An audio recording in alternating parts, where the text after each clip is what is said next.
आज होता सोमवार आणि नेहमीप्रमाणे मस्त असं महादेवाच्या मंदिरात गेली होती आणि तिथं खूप छान दर्शन झालं, मनाला प्रसन्न वाटलं. आणि पंढरपूरला ह्या विचाराने मी गेली होती की आज दिवसभर स्टडी करायचा. पण 3 ऑर्डर कन्फर्म झाल्या. रोडवरनं जातानाच मला पंढरपूरला जातानाच ऑर्डर आल्या, त्यामुळे मी प्रिंट बनवायला पाठवल्या. नंतर मी स्टेशन रोडला गेले संध्याकाळी 6च्या दरम्यान. तिथे मला भेटला मस्त असं टॉमी.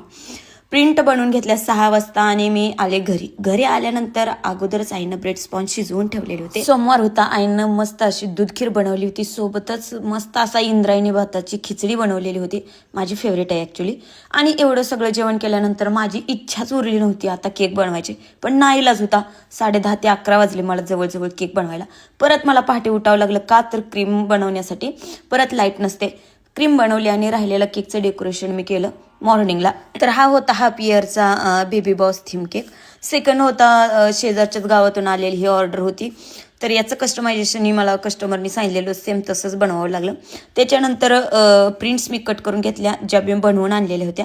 तर आजच्या ह्या व्हिडिओमध्ये तुम्हाला महत्त्वाची टिप्स सांगण्याची गोष्ट अशी की जर 2 टायरचे केक असतील, 3 टायरचे केक असतील तर आदल्या रात्री क्रम्बल कोटिंग करून ठेवा, फिनिशिंग करून ठेवा आणि सेकंड डेला ज्या दिवशी ऑर्डर आहे कस्टमरची त्या दिवशी एकावर एक असेंबल केले तर बेटर राहील. केक क्रॅक होणार नाहीत, पडणार नाहीत, प्रॉपर क्रीम बनवलेली असेल तर. पण आदल्या दिवशी जर तुम्ही फिनिशिंग आणि क्रम्बल कोटिंग केलं तर भरपूर सारा इफेक्ट पडतो, खूप छान सेट होतो. तुम्ही बघू शकता किती छान मी केक बनवलेले आहेत. पण हा पसारा बघताय, किती राडा झाला होता काय सांगू, पण नाईलाज होता, तोही आवरावा लागला. नंतर ही होती फर्स्ट ऑर्डर जी की मिकी माऊस थीम केकमध्ये होती आणि खरं सांगायचं तर त्यांनी ऑर्डर केलेल्या केकपेक्षा सुद्धा खूप सुंदर केक बनवलेला होता. त्यानंतर हा सेकंड केक होता, तो होता बेबी बॉस थीम केक, 6 महिने बाळाला कंप्लीट झाले त्याबद्दल.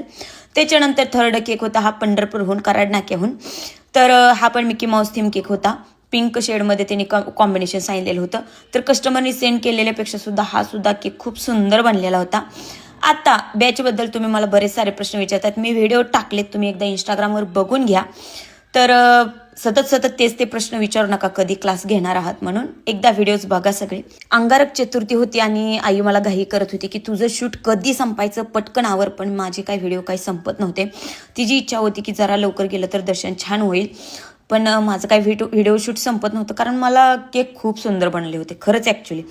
त्याच्यानंतर आई मस्त अशी आवरली. खरं तर साडी मी तिच्यासाठी आणलेली होती आणि ती फार तिला छान वाटली होती, खूप सॉफ्ट साडी होती. तर त्याच्यानंतर आम्ही गेलो चतुर्थीला. तर एवढी सगळी धावपळ झालेली होती, त्यामध्ये सुद्धा इतके छान केक बनले. त्या चतुर्थीला गेल्यानंतर माझ्या बऱ्याच साऱ्या फ्रेंड भेटल्या. तर मला नक्की सांगायचं केक मी कसे बनवते, नक्की कॉमेंट्स करा.